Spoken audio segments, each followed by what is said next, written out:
Hi hello friends. பொங்கலுக்கு யூஸ்வலாக ஊர்லலாம் பார்த்தோன்னா ஒரு குழம்பு பண்ணுவாங்க. இருக்கிற எல்லா வெஜிடபிள்ஸும் போட்டு பயங்கரமாக அல்டிமேட்டாக இருக்கும் அந்த பொங்கலுக்கு. ஸோ நான் வந்து இந்த முறை அம்மா வீட்டுக்கு போகல. ஸோ நான் ரொம்பவே மிஸ் பண்ணுறேன் அவங்களோட சமையல். அதனால் சரி நானே ட்ரை பண்ணலான்னு சொல்லிட்டு அம்மா கிட்ட கேட்டுட்டு வீட்டிலே பண்ணேன். ஸோ எப்படி பண்ணணும்னு சொல்கிறேன், நீங்களும் ட்ரை பண்ணி பாருங்கள். நீங்களும் உங்கள் அம்மாவெல்லாம் மிஸ் பண்ணீங்க, உன்னோட பிறந்த வீட்டை மிஸ் பண்ணிங்கன்னா கண்டிப்பாக வீட்லேயே நீங்களே ட்ரை பண்ணி பாருங்கள்.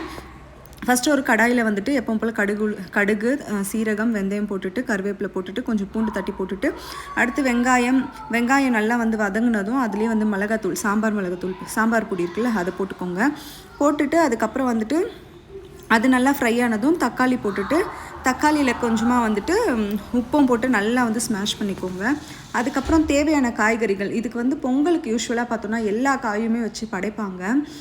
என்னெல்லாம் இருக்கும்னு பார்த்தோன்னா வந்துட்டு மெயினாக வந்து பூசணிக்காய் இருக்கும். அப்புறம் பருப்பில் பார்த்தோன்னா காராமணி, அதுக்கப்புறம் என்னெல்லாமோ இந்த வேர்க்கடலை அந்த மாதிரி நிறைய பட்டாணி அந்த மாதிரி நிறைய வச்சுருப்பாங்க. ப்ளஸ் காயில் பார்த்தோன்னா வந்துட்டு கேரட்டு, பீன்ஸு, பூசணிக்காய், அதுக்கப்புறம் உருளைக்கிழங்கு, அப்புறம் என்னெல்லாமோ போடுவாங்களே, கருணக்கிழங்கு, அந்த மாதிரி நிறைய பிடிக்கரணை அந்த மாதிரிலாம் நிறைய போடுவாங்க.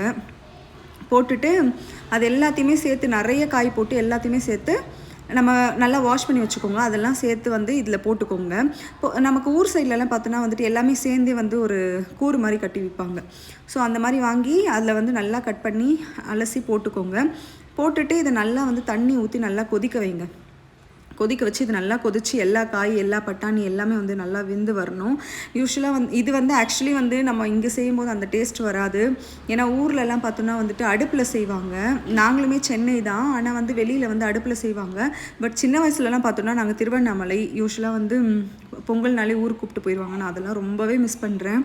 ஸோ வந்து அந்த அடுப்போட ஸ்மெல்லெல்லாம் சேர்ந்து அந்த குழம்பு பயங்கரமாக இருக்கும். அதுவும் அந்த பொங்கல் வந்துட்டு அது வந்து உப்பில் தான் செய்வாங்க அந்த பொங்கல்.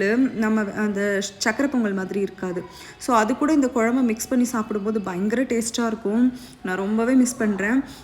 அதுக்கு தான் சரி நம்ம வீட்டில் நம்மளே ட்ரை பண்ணி இதை செய்யலான் இருந்தேன்.